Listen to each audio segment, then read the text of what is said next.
जब शिव और पार्वती का विवाह होने वाला था तो एक बड़ी सुंदर घटना हुई। उनकी शादी बहुत ही भव्य पैमाने पर हो रही थी। इससे पहले ऐसी शादी कभी नहीं हुई थी। शिव, जो दुनिया के सबसे तेजस्वी प्राणी थे, एक दूसरे प्राणी को अपने जीवन का हिस्सा बनाने वाले थे। उनकी शादी में बड़े से बड़े और छोटे से छोटे लोग शामिल हुए। सभी देवता तो वहां मौजूद थे ही, साथ ही असुर भी वहां पहुंचे। आम तौर पर जहां देवता जाते थे वहां असुर जाने से मना कर देते थे और जहां असुर जाते थे वहां देवता नहीं जाते थे। उनकी आपस में बिल्कुल नहीं बनती थी। मगर यह तो शिव का विवाह था, इसलिए उन्होंने अपने सारे झगड़े भुलाकर एक बार एक साथ आने का मन बनाया।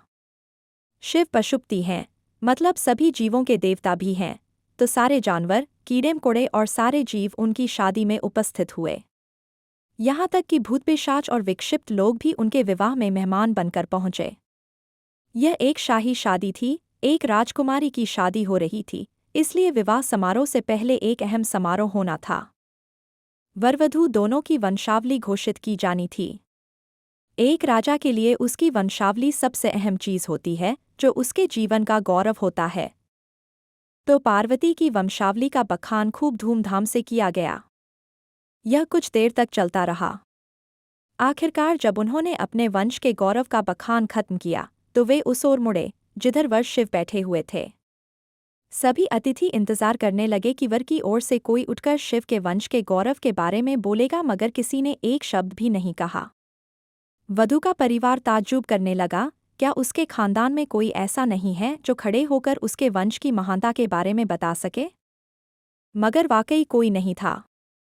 वर के माता पिता, रिश्तेदार या परिवार से कोई वहां नहीं आया था, क्योंकि उसके परिवार में कोई था ही नहीं। वह सिर्फ अपने साथियों, गणों के साथ आया था जो विकृत जीवों की तरह दिखते थे। वे इंसानी भाषा तक नहीं बोल पाते थे और अजीब सी बेसुरी आवाजें निकालते थे। वे सभी नशे में चूर और विचित्र अवस्थाओं में लग रहे थे। फिर पार्वती के पिता पर्वतराज ने शिव से अनुरोध किया, कृपया अपने वंश के बारे में कुछ बताइए। शिव कहीं शून्य में देखते हुए चुपचाप बैठे रहे। वह न तो दुल्हन की ओर देख रहे थे, न ही शादी को लेकर उनमें कोई उत्साह नजर आ रहा था। वह बस अपने गणों से घिरे हुए बैठे रहे और शून्य में घूरते रहे। वधू पक्ष के लोग बार बार उनसे यह सवाल पूछते रहे, क्योंकि कोई भी अपनी बेटी की शादी ऐसे आदमी से नहीं करना चाहेगा जिसके वंश का अतापता न हो। उन्हें जल्दी थी, क्योंकि शादी के लिए शुभ मुहूर्त तेजी से निकला जा रहा था। मगर शिव मौन रहे।